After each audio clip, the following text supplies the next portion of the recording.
பண்றதுன்னு பார்க்கலாம். இப்போ நம்ம மிடில் ஸ்டம்ப் கார்டு பத்தி பார்க்கலாம்.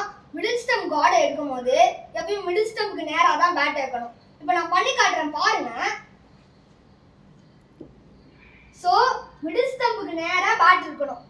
சில பேர் இப்படி வைப்பீங்க, சில பேர் இப்படி வைப்பீங்க, அப்படிலாம் வைக்கக்கூடாது. நேரா பேட்டை வைக்கணும் மிடில் ஸ்டம்ப்க்கு நேரா. அம்பையர்ட்ட கேட்கணும் கரெக்டான்னு. ஒரு பொசிஷன்ல கரெக்ட்னு சொல்லுவாரு. அந்த நேரத்துல அங்க மார்க் பண்ணிக்கணும். அந்த இடத்துல மார்க் பண்ணோடனே அந்த இடத்துல பேட் வைக்கணும். அதுக்கு பக்கத்தே காலை வைக்கணும், அதாவது லெக் ஸ்டம்ப்ல. இப்போ இந்த மாதிரி மிடில் ஸ்டம்ப் கார்டு எடுக்கும் போது மிடில் ஸ்டம்பும் லெக் ஸ்டம்பும் கவர் ஆகும், ஒரு ஆஃப் ஸ்டம்ப் எக்ஸ்போஸ் ஆகும். ஆஃப் ஸ்டம்ப் எக்ஸ்போஸ் ஆகும்போது உங்களுக்கு எந்த பால் வெல் லெஃப்ட் ஆகணும், எந்த பால் ஷார்ட் ஆகணும்னு ஒரு ஐடியா கிடைக்கும்.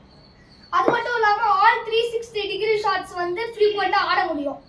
அது மட்டும் இல்லாமல் உங்களுக்கு போல்ட் அண்ட் எல்பிடபிள்யூ ஆகிறதுக்கான சான்சஸ் கம்மியாக இருக்கும்.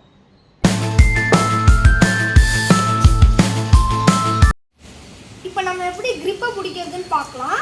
ஸ்டார்டிங் ஆஃப் த ஹேண்டில்லேருந்து 2 ஃபிங்கர் கேப் விட்டு பாட்டம் ஹேண்டை பிடிக்கணும். அதுக்கு பக்கத்துலேயே டாப் ஹேண்டை பிடிக்கணும்.